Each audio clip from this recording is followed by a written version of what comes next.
Olá, gente linda e abençoada por Deus. Os meus vídeos, que eu faço quando falo de estudo espiritual, lendo uma passagem do Cânon Sagrado, ela sempre traz uma reflexão profética de fatos que já aconteceram, que estão acontecendo, que irão acontecer. E trazendo sempre para o nosso contemporâneo, que é o dia de hoje, os dias de hoje, para que possamos entender, compreender e ter o discernimento de nossas ações daquilo que está acontecendo em nosso Brasil, comportamental, ideológico, político, espiritual, principalmente nas nossas relações e inter-relações com as outras pessoas, sempre entendendo, buscando sempre compreender e respeitar as diferenças e as opiniões do contrário daquele ponto de vista que nós possuímos, certo? E eu vou ler um texto aqui de Atos, no capítulo 9, começa no versículo 1, mas eu vou ler do versículo 15 até o 18. Disse-lhe, porém, o Senhor: vai, porque este é para mim um vaso escolhido para levar o meu nome adiante dos gentios e dos filhos de Israel, dos reinos, e dos filhos de Israel. E eu lhe mostrarei quanto deve padecer pelo meu nome. E aí Ananias foi lá, encontrou-se com Saulo, orou por ele, impondo as mãos, e seus olhos estavam fechados como escamas, e caiu as escamas dos olhos de Saulo, e ele começou a ter a visão física e espiritual. Em seguida foi batizado, ou seja, teve um batismo, ele emergiu em Cristo. E também, subjetivamente, esse é um mergulho em Cristo subjetivo, depois fisicamente em águas, para dar a testemunho de fé da vida dele, que ele aceitara esse maná do céu.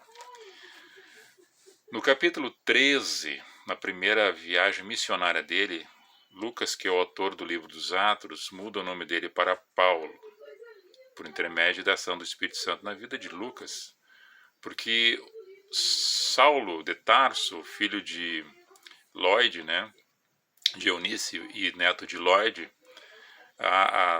vivendo no sul da Ásia Menor, ele é da família dos benjamitas, de Benjamim, que era de Saul também.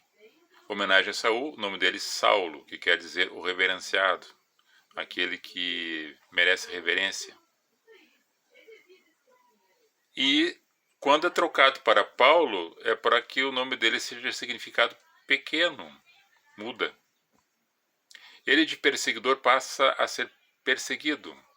Ele de livre, no sentido que ele é livre, mandava prender os outros, ele passa a ser escravo em Cristo. E nesse sentido ele caminha e vai formando comunidades, e outras pessoas que vão entendendo o fluxo no caminho de Paulo, segundo o caminho em Cristo, para chegar-se ao Criador, reconexão com Deus. Ele formou discípulos, Tíquico, Filemon, Silvano, Barnabé, Timóteo e tantos outros. E as mulheres também que acompanhavam ele, Tantas mulheres aí que acompanharam ele também, que entenderam a mensagem nas comunidades que ele passou. Priscila, Áquila, um casal também.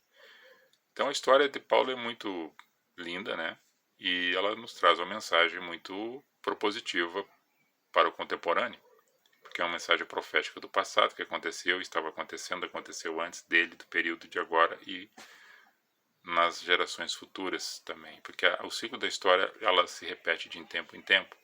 E o Espírito de Deus, ele transcende tempo e espaço, ele é ontem, hoje e é eterno.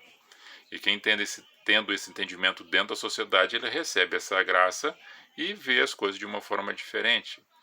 Nesse propósito, quando nós caímos, as escamas são retiradas dos olhos e a gente vê a amplitude das coisas que acontecem à nossa volta, nós podemos perceber qual o sentido da nossa existência. Porque muitas vezes as pessoas são catequizadas, são manipuladas, são colocadas na frente de um aparelho de televisão e começam a ver somente um tipo de canal, só um tipo de programação e vai comendo aquilo. e vai sendo engodada e as pessoas não veem o outro ângulo, outra forma de pensamento para discernir circunstâncias da mesma questão, mas com outro ponto de vista, para ter outra análise. E nesse sentido, Paulo apaixonou-se pelo chamado, transformando esse vaso, que ele foi um vaso novo, nas mãos do Senhor. Ele escreveu com as suas próprias mãos 12 cartas que foram achadas. Eu digo 12 cartas porque o bilhetim de Filemão é um bilhetim de Filemão. Quando ele estava preso em Éfeso, Onésimo vai visitá-lo, fugindo da casa de Filemão, que era seu senhor.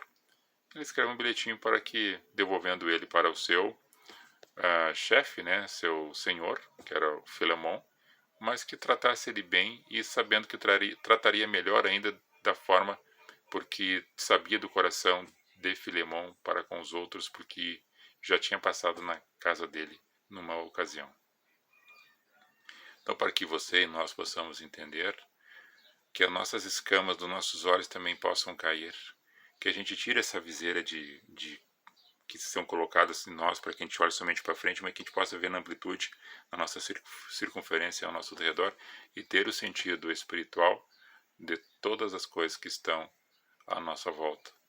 Do porquê disso, porquê daquilo, porquê que as coisas acontecem, porquê que podem acontecer e porquê que alguém está fazendo alguma coisa de ruim e as pessoas achando que é bom. Porquê que as pessoas seguem uma pessoa e mesmo sabendo que ela fez várias coisas erradas, ainda ficam dizendo que ela é o melhor para estar dentro de uma governabilidade. Então, dentro da caminhada de Paulo, assim como foi a caminhada de Jesus, o Cristo de Deus, nunca foi falado sobre política, sobre religião, mas foram perseguidos por pensar e falar aquilo que pensavam.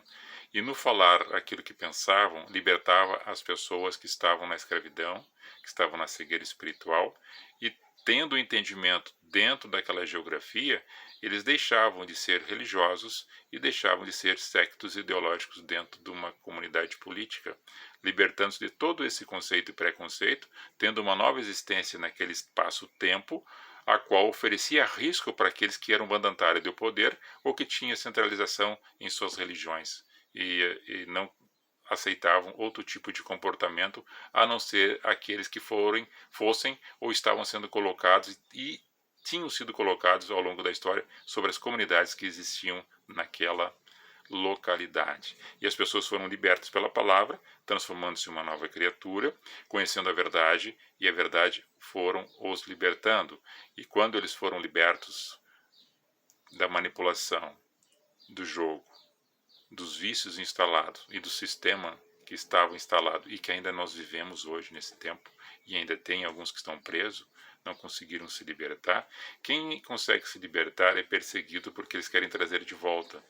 Aqueles que ficam dentro da bolha são manipulados. Então eu quero dizer para você, saia da bolha, deixe o Espírito da Graça tocar em você para que as escamas dos olhos caiam e você, seus ouvidos sejam libertos e consigam ouvir a mensagem do Espírito de Deus, e aí possamos todos juntos produzir bons frutos na caminhada, exalar o bom perfume de Jesus e ser aquilo que nós somos com autenticidade, sem hipocrisia, sem falsidade, olhando firme e confiando em nosso Pai, em nosso Deus, aquele que está dentro de nós e vendo Deus no nosso semelhante, no nosso irmão, na nossa irmã e nas pessoas que estão perto ou longe de nós, amando e respeitando cada um dentro daquilo que se propõe na sua caminhada terrena.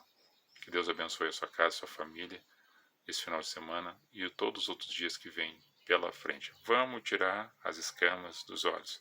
Vamos entender a missão que nos é dada, que nos foi conferida, não como obreiro, não. Naquela singeleza, na simplicidade, sem mencionar um versículo, muitas vezes, da palavra, mas por dar o testemunho pessoal da nossa vida, da tua vida, para ajudar as outras pessoas dentro das suas necessidades, para que se libertem da canga, do julgo e da maldade das pessoas que querem te induzir ao erro, e achar que o erro é melhor do que andar na verdade. Shalom.